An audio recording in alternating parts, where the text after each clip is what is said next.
Bonjour à vous, entrepreneurs. J'espère que vous allez bien. Aujourd'hui, on va parler finances. Je voudrais vous partager quelques points importants que vous devez absolument intégrer dans votre planification financière qui va avoir un impact à court, à moyen, à long terme dans votre patrimoine personnel, mais aussi surtout dans le patrimoine de l'entreprise.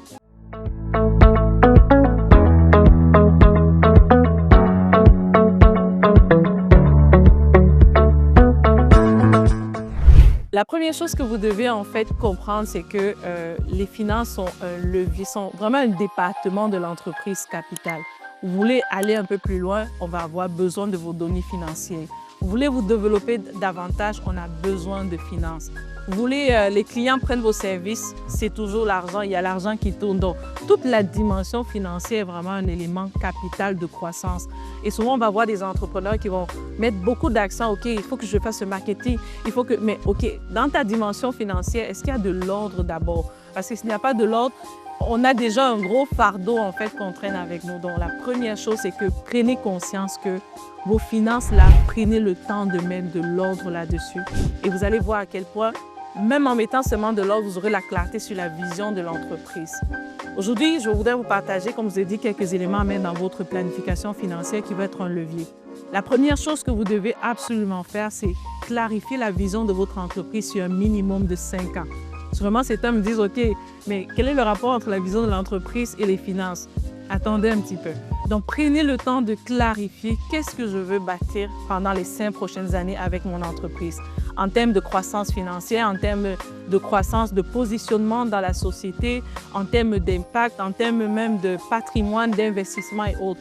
Prenez le temps de clarifier la vision de votre entreprise. Lorsque vous avez clarifié la vision de votre entreprise, la deuxième chose que vous devez absolument mettre en place, vous devez faire votre plan financier.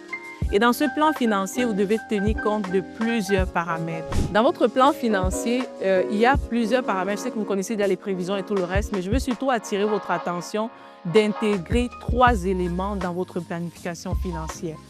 Le premier élément que vous devez absolument intégrer un pan d'investissement. Aujourd'hui, peut-être votre entreprise génère 100 000, 200 000, mais vous voulez atteindre quoi en fonction de la vision et ce que vous voulez atteindre, comment ça se traduit financièrement. Si je veux, par exemple, que mon entreprise génère des millions, il faut que je pense diversification aussi. Est-ce que je peux penser que des investissements au niveau de l'immobilier, des acquisitions qui vont demain être des leviers d'investissement pour mon entreprise et même pour moi-même. Donc, premier paramètre dans votre plan financier, trouvez-vous une case à l'intérieur et mettez des objectifs en termes d'investissement immobilier qui sont des leviers importants pour la croissance de l'entreprise et donc pour vous. Le deuxième paramètre que vous devez absolument intégrer dans votre planification financière, vous devez intégrer vraiment la dimension d'investissement sur l'entreprise. Donc, mettez des objectifs en termes de croissance ou de finances, de besoins financiers au niveau de l'entreprise. Donc, qu'est-ce que vous voulez investir dans un délai de 2 ans, de 3 ans, de 5 ans en termes de finances dans l'entreprise? Troisième paramètre, mettez un troisième paramètre qui a trait aux investissements en termes de patrimoine, placement, assurance, assurance vie et autres. Vous devez vraiment avoir une diversification.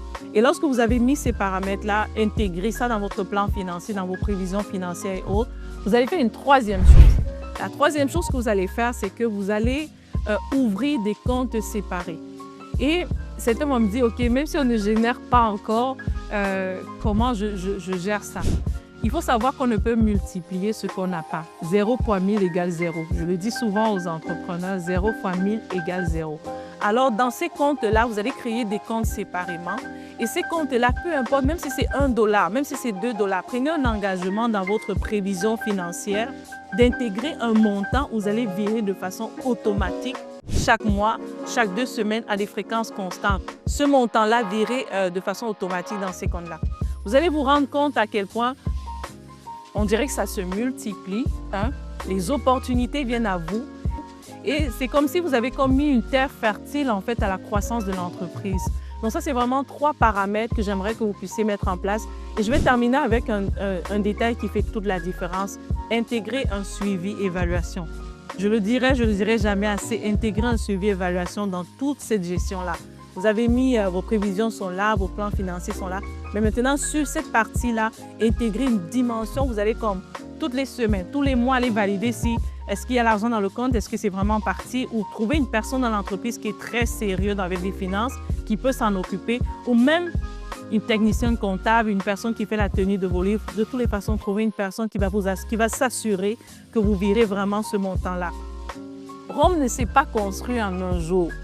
Donc, il faut savoir que le patrimoine est vraiment l'impact que vous voulez accomplir avec votre entreprise. Ça ne se fait pas en un jour. Ça commence vraiment par des petites actions continues. Puis après, avec le temps, vous allez voir que vous êtes en train de bâtir des patrimoines importants et commencer avec des structures vraiment solides comme ça, des fondations solides pour vous permettre de grandir de façon continue.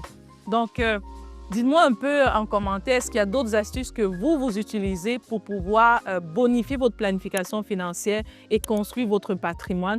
Ça va aider plusieurs. Donc, c'était Bernadette Anne, stratège d'affaires. Merci.